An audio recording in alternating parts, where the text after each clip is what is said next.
The invisible tax keeping physiatrists small.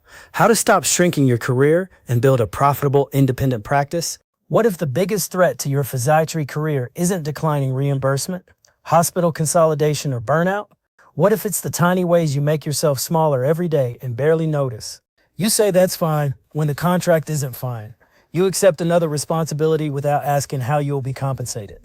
You watch administrators make decisions affecting your patients, schedule, income, and future, and convince yourself that speaking up would make you difficult.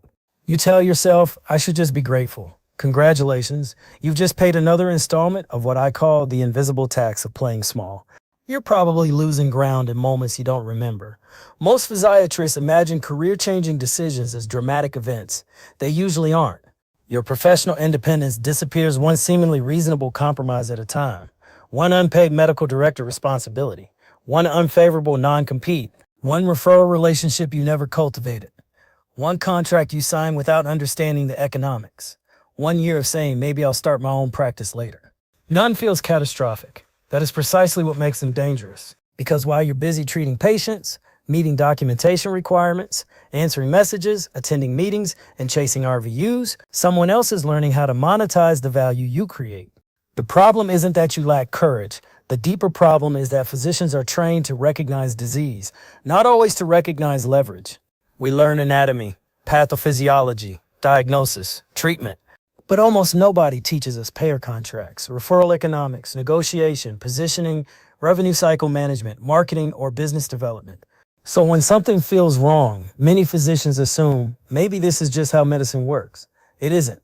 And here's where the original problem of making yourself smaller becomes incredibly relevant. The reflex happens before the realization. You accept, you accommodate, you stay quiet. Then 3 hours later, driving home, you replay the conversation and think, why didn't I say something? That emotional residue is information. Your frustration may be telling you that your professional boundaries and your business reality are no longer aligned. Awareness gives you back your options. You cannot fix a business pattern you cannot see. The first step toward building a profitable physiatry practice isn't filing an LLC. It's recognizing where you've surrendered ownership. Start noticing, where do you routinely provide value without capturing value? Where are others making financial decisions based on your clinical work? Where are you afraid to negotiate? Where have you confused being agreeable with being professional? Where are you waiting for permission to create something you could own? That awareness is not selfish. It can be healing because it ends the frustration of knowing something is wrong without understanding why. It is hopeful because your career does not have to remain trapped inside somebody else's business model. And it is helping because physicians with greater control over their practices can design systems around patients instead of merely surviving administrative demands. The cost of staying small is rising. Physiatry is becoming more valuable, while many physiatrists feel less powerful. Demand for rehabilitation continues, patient complexity increases, documentation grows, administrative expectations multiply, reimbursement pressure remains, and corporate medicine continues searching for efficiency. That creates a dangerous equation. More responsibility plus less control plus limited business knowledge equals sign dependence. The physician who understands only medicine becomes dependent on whoever understands the business surrounding medicine. But the physiatrist who understands both becomes difficult to commoditize. That does not mean every physiatrist needs to quit tomorrow and open a practice. It means you should understand enough about the business of medicine that staying employed becomes a choice, not your only option. Stop asking whether you're ready. The better question is, how much longer are you willing to build everyone else's business before learning how to build your own?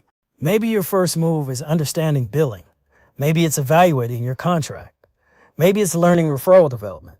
Maybe it's launching a consulting service, SNF practice, IRF practice, outpatient clinic, medical director platform, or another entrepreneurial model.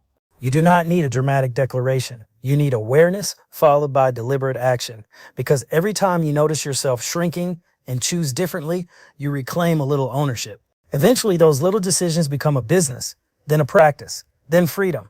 If you're a physiatrist who has ever thought there has to be a better way to practice medicine, share this with another PM&R physician who needs to hear it. And tell me, what is one place in your career where you realize you've been making yourself smaller? That answer may reveal exactly where your next opportunity is hiding.